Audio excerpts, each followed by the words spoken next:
Assalamualaikum warahmatullahi wabarakatuh.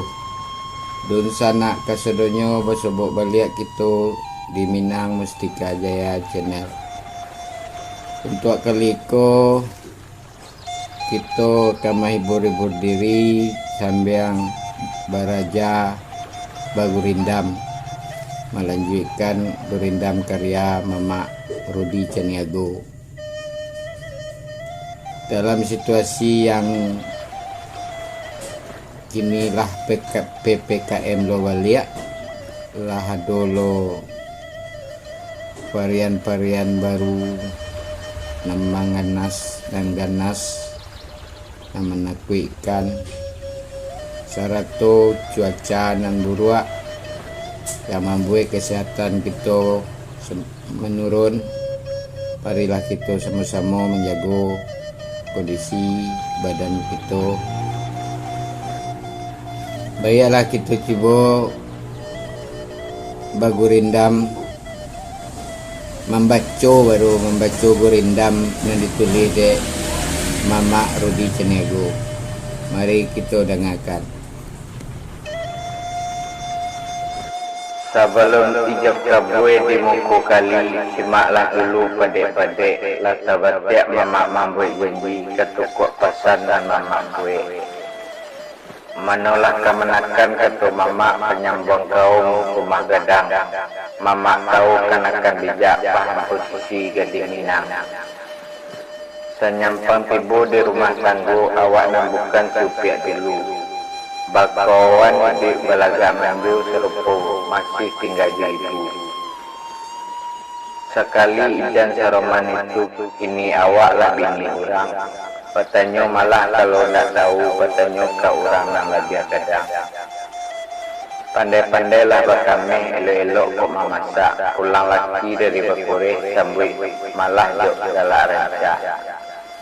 Oi kau menakan kata mama, ikut nampara lu kau nakan karena rumah tangguh mangku karancak dan hidup ini seliang mengana. Tak ada manusia dan samparono masing-masing seliang maisi. Nyampang lagi sumbang karajut cepek malah maini. Bukan dong satu marabu merangsang menyambui lagi. Sopan santun berkutui kata, baik itu ajaran dalam syar'i.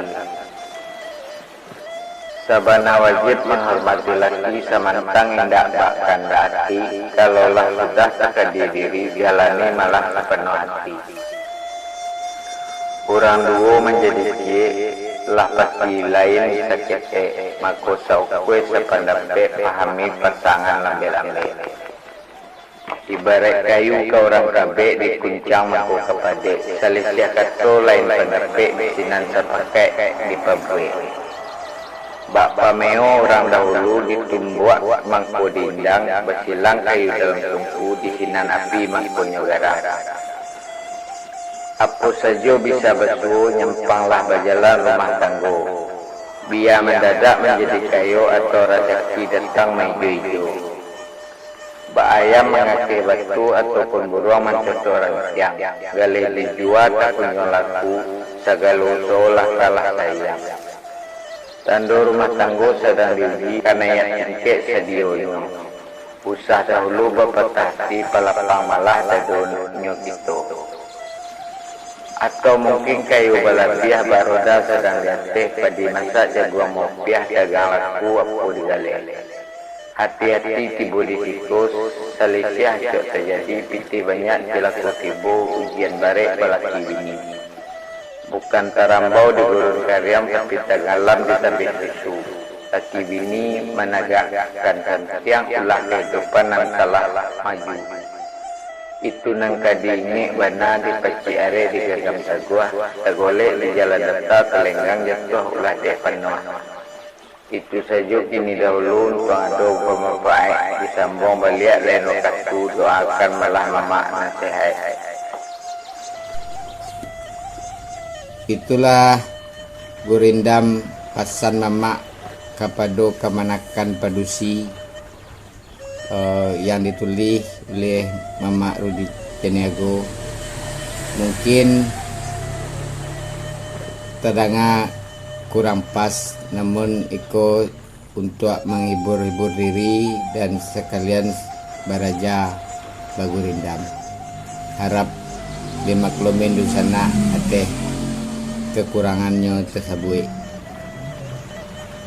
Bagi di sana jangan lupa untuk subscribe serta berkomentar di dalam kolom komentar video itu. Terima kasih. Wassalamualaikum warahmatullahi wabarakatuh.